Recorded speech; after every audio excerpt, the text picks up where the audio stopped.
Hello guys, welcome to my channel Initial Solution. Today in this video I'll show you how to print from Android phone.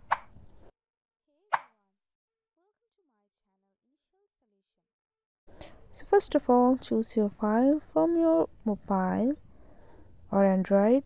If I selected picture, okay, then go for here three dot option and you can see this is the print option here. Now click on it. From here you can select your all categories from here, and portrait or landscape, color, or all things. Okay, after that you can just print this page from here. So yeah, this is how you can print from Android. Hope this video helped to you. If it did, then please like, comment and share. Subscribe to our channel and don't forget to hit the bell icon for more videos.